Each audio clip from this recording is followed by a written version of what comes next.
ایک جمعے سے لے کر دوسرے جمعے تک 2 جمعے پڑھ لینا، اس کے دوران جتنے گناہ ہوئے اس کا کفارہ ہے.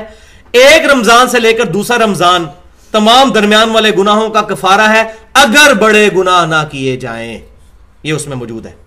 اس کی وجہ سے یہ علماء اپنی طرف سے نہیں یہ بات کر رہے ہوتے کہ چھوٹے گناہ، وہ بریکٹوں میں اکثر لکھا ہوتا ہے، ہم سمجھتے ہیں خود سے لکھ دیا ہے، وہ اس حدیث کی وجہ سے کہ بڑے گناہ صرف توبہ سے معاف ہوں گے اور چھوٹے گناہ بغیر توبہ کے بھی معاف ہو جاتے ہیں. جیسا کہ بخاری اور مسلم کی متفق علیہ حدیث ہے کہ کسی گھر کے باہر اگر ایک نہر بہتی ہو اور کوئی شخص 5 دفعہ اس سے غسل کرے، کیا اس کے جسم پہ کوئی میل رہ جائے گی؟ تو آپ صلی اللہ علیہ وسلم فرمایا یہی مثال نمازوں کی ہے، کوئی گناہ باقی نہیں رہے گا. لیکن چھوٹے گناہ، بڑے گناہ نہیں معاف ہوں گے بغیر توبہ کے. اور توبہ کیا ہے؟ واقعی اللہ کی طرف رجوع لانا، شرمندگی کا اظہار کرنا. اب صحیح بخاری اور صحیح مسلم سے 12 بڑے بڑے گناہ جو ہیں، اور یہ تقریباً ساری حدیثیں متفق علیہ ہیں. میں حدیثیں نہیں بیان کرتا، صرف ان گناہوں کے نام بتا دیتا ہوں تاکہ ہم بچ جائیں. صحیح بخاری اور صحیح مسلم.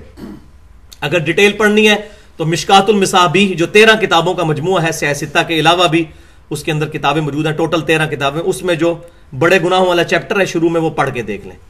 تو یہ 12 بڑے بڑے گناہ کون سے ہیں؟ پہلا گناہ ہے شرک، سب سے بڑا گناہ، جس کے اوپر میں پہلے ایڈریس کر چکا ہوں. دوسرا گناہ ماں باپ کی نافرمانی کرنا، لیکن وہی نافرمانی جو شریعت کی حدود سے ٹکراتی نہ ہو. جو بات ٹکرائے گی، مثلا ماں باپ کہتی ہے ماں کہتی ہے میں تمہیں دودھ نہیں بخشاں گی جو تو داڑھی نہ منڈائی، تو اب ماں باپ کی نہیں یہ بات ماننی. کیوں کہ بخاری اور مسلم کی متفق علیہ حدیث ہے، تم میں سے کوئی شخص اس وقت تک مؤمن ہی نہیں ہو سکتا جب تک کہ میں اسے اس کے ماں باپ، اولاد اور سب لوگوں سے بڑھ کر عزیز نہ ہو جاؤں. عزیز ہونے کا یہ مطلب نہیں ہے کہ زبانی غلامی رسول میں موت بھی قبول ہے، فجر کی نماز کوئی نہیں قبول تکبیر اولیٰ کے ساتھ،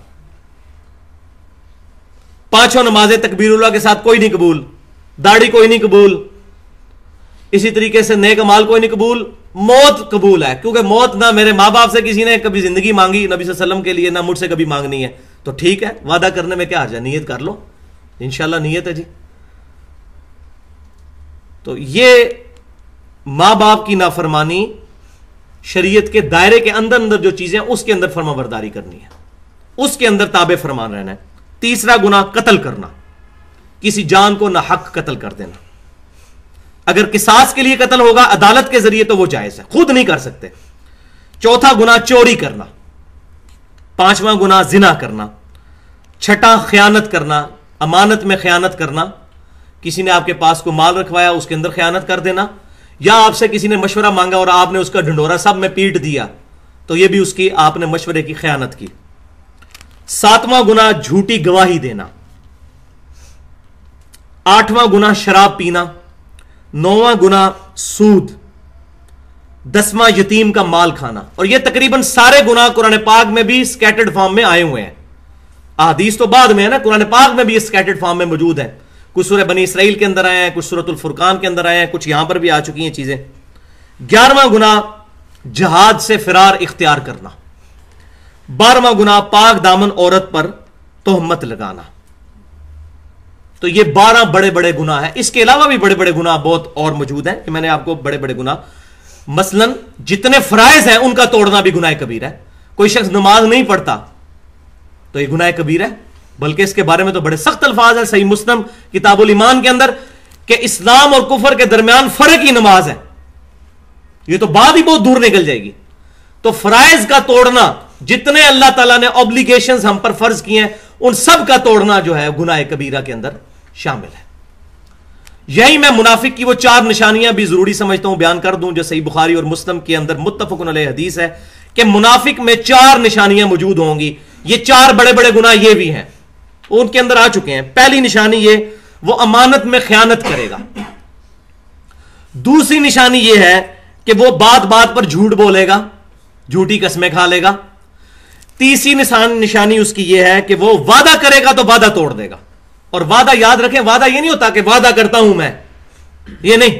اگر آپ نے کسی کے ساتھ کمٹمنٹ کی کہ میں فلاں جگہ آ جاؤں گا، آپ بھی وہاں پر آ جائیں، اب وعدے کے الفاظ بولنے ضروری نہیں، وعدہ ہو گیا. اگر کسی کو شرعی مجبوری ہو جائے وہ الگ بات ہے، لیکن وہاں جانا ضروری. یہ جو کہتے ہیں نہیں میں آؤں گا انشاءاللہ لیکن وعدہ نہیں کرتا، یہ کیا ہے؟ یہ کون سی ٹرمنالوجی ہے؟ نہ 3 انچ نہ 13 انچ. تو یہ انشاءاللہ کے الفاظ استعمال کر کے اس طریقے سے میں اس کو کہتا تو انشاءاللہ تعالیٰ نہیں کہتے, انشاءاللہ ٹالا کہہ دیتے ہیں کہ اللہ کا نام استعمال کر کے بات کو ٹال دیتے ہیں. چوتھی نشانی کہ جھگڑا ہوگا تو گالی گلوچ پر اتر آئے گا. اب مجھے بتائیں اس وقت روئے ارض پہ شاید ہی کوئی کامل الایمان مومنین ایسے ہوں سوائے چند ایک کے, وہ تو رہنے ہیں دنیا میں, کہ جن میں ان 4 میں سے کوئی نشانی نہ پائی جاتی ہو منافقت کی. اب سن لیں, اپنا بھی ہم خود بخود انالیسس کر لیں, محاسبہ کر لیں. پہلی نشانی امانت میں خیانت کرنا, دوسری نشانی بات میں جھوٹ بولنا, تیسری وعدہ خلافی کرنا, اور چوتھی نشانی جھگڑا ہو تو گالی گلوچ کرنا. لیکن اگر کسی کے اندر یہ نشانیاں موجود ہیں یا ایک نشانی بھی, ہم اس کو منافق نہیں کہیں گے, اس کو یہ کہیں گے کہ اس کا عمل منافقانہ ہے. تو یہاں بھی ٹرمنالوجی سمجھ لیں, ایک ہوتا ہے عملی منافق اور ایک ہوتا ہے اعتقادی منافق. تو آج دنیا میں جو بھی کلمہ گو اہل قبلہ ہے, ہم اعتقاداً اس کو منافق نہیں کہہ سکتے, کیونکہ یہ دل کی کیفیت ہے. ہمیں کیا پتا کوئی شخص اندر سے مومن ہے یا کافر ہے, ہم کسی کو نہیں کہہ سکتے یہ فلاں منافق ہے. کسی کے اندر یہ غلطی ہے موجود ہے تو ہم کہیں گے اس کے اندر یہ خرابی پائی جاتی ہے, اس کو منافق کا لفظ نہیں استعمال کریں گے. تو عملی منافق سے انسان اسلام سے خارج نہیں ہوتا, اعتقادی نفاق سے اسلام سے خارج ہوتا ہے. اسی طریقے سے یہ جو احادیث میں آیا کہ جس نے نماز چھوڑی اس نے کفر کیا, اعتقاداً وہ کافر نہیں ہوتا, مسلمان ہی رہتا ہے, عملی طور پر اس کا عمل کفر والا ہے, رہے گا وہ مسلمان ہی, اس پر توبہ پیش کی جائے گی اور وہ رجوع کرے. تو اعتقادی اور عملی کا فرق یاد رکھے. اور یہ اس لیے ہے کہ بخاری اور مسلم کی متفق علیہ حدیث ہے کہ آپ صلی اللہ علیہ وسلم فرماتے ہیں کہ اللہ تبارک و تعالیٰ جب مجھے شفاعت کی اجازت دے گا تو اس آخری شخص کو بھی دوزخ سے نکال لیا جائے گا جس کے پلے خیر کی ایک رتی بھی نہیں ہوگی, کوئی خیر نہیں ہوگا, یعنی اس نے کوئی نماز بھی نہیں پڑھی ہوگی, ورنہ ایک نماز بھی زندگی میں پڑھ لے تو خیر تو ہے نا. یہ حدیث اس بات کا ثبوت ہے کہ کوئی شخص نماز چھوڑنے سے کافر نہیں ہوتا, اس کا عمل کفر والا ہے, اس کو توبہ پیش کیجیے. جو نماز کی فرضیت کا انکار کر دے گا وہ کافر ہے. لہذا بعض علماء عرب نے جو اس مسئلے میں غلو کیا کہ جو بندہ نماز نہیں پڑھتا تو وہ کافر ہو جاتا ہے, یہ ان کا ایشو غلو پہ مبنی ہے. ہمارے سلف میں ایسی بات اس درجے میں غلو میں نہیں پائی جاتی, بڑے نارمل انداز میں اس میں گفتگو کی جاتی ہے. تو ہم کہیں گے وہ مومن ہی, وہ مسلم ہی ہے, وہ ایمان والا ہے, کامل الایمان نہیں ہے, اس میں کمزوری ہے, اس پر توبہ پیش کی جائے گی. تو یہ اعتقادی اور عملی کا فرق بھی سمجھ لیں. اب یہ 18 نمبر آیت اسی کے ساتھ سائملٹینیس کنٹراسٹ ہے, وہ پڑھ لیں. وَلَيْسَتِ التَّوْبَةُ لِلَّذِينَ يَعْمَلُونَ السَّيِّئَاتِ, اور ان کی کوئی توبہ نہیں ہے جو کرتے ہیں برائیاں, گناہ پر ڈٹے رہتے ہیں, حَتَّى إِذَا حَضَرَ أَحَدَهُمُ الْمَوْتِ, یہاں تک کہ ان میں سے کسی ایک کو موت آ جائے. اب موت تک تو وہ برائیاں کرتا رہا, نزع کا عالم, موت کا غرغرہ شروع ہوا, جیسے صحیح بخاری اور مسلم کی متفق علیہ حدیث ہے کہ نزع کا وقت موت کے غرغرے سے پہلے پہلے توبہ ہے. تو اللہ تعالیٰ فرما رہا ہے اس کی کوئی توبہ قبول نہیں ہے جو پوری زندگی ڈٹائی کے ساتھ گناہ کرتا رہا اور جب اس کی موت کا وقت قریب آ گیا, قال انی تبت الآن, اور وہ کہتا ہے کہ میں اب توبہ لاتا ہوں. الآن, کیا اب لایا تو رجوع؟ یہ اللہ تعالیٰ کی طرف سے ہے. اب تو وقت گزر چکا. فرعون نے بھی کہہ دیا تھا, قرآن پاک میں آتا ہے نا کہ میں موسیٰ علیہ السلام کے رب کے اوپر ایمان لاتا ہوں, جب وہ غرق ہونے لگا, اس وقت توبہ نہیں ہے. تو کوئی شخص گناہ کرتا رہے ڈٹائی کے ساتھ. اب یہ اس میں کتنی دھمکی پوشیدہ ہے. مجھے بتائیں کسی شخص کو اپنی موت کا پتہ ہے کہ کب آئے گی؟ تو پھر ہر وقت ہی تیار رہنا چاہیے. وَلَا تَمُوتُنَّ إِلَّا وَأَنْتُمْ مُسْلِمُونَ, دیکھنا تمہیں موت نہ ہے مگر اس حال میں کہ تم مسلم ہو, اللہ کے فرما بردار ہو. یہ نہ ہو کہ آپ جو ہے وہ سینمے میں بیٹھ کے فلم دیکھ رہے ہو اور وہاں پر موت آ جائے. کوئی اللہ تعالیٰ سے بکنگ تو نہیں کروائی ہوئی کہ یا اللہ یہ کام کرتے ہوئے مجھے موت نہیں آنی چاہیے, میں تھوڑی دیر کے لیے ریلیکسیشن چاہتا ہوں, تھوڑی ٹینشن اپنی ریلیز کرنا چاہتا ہوں, یہ کام کرتے مجھے شراب پیتے ہوئے موت, کوئی پتہ نہیں کسی کا. تو اللہ تعالیٰ فرما رہا ہے کہ اس کی کوئی توبہ نہیں ہے کہ پوری زندگی وہ گناہ کے کام کرتا رہا. یہ قرآن بڑا جا رہا ہے جناب. اب آپ لوگوں کے کنسیپٹ دیکھ لیں,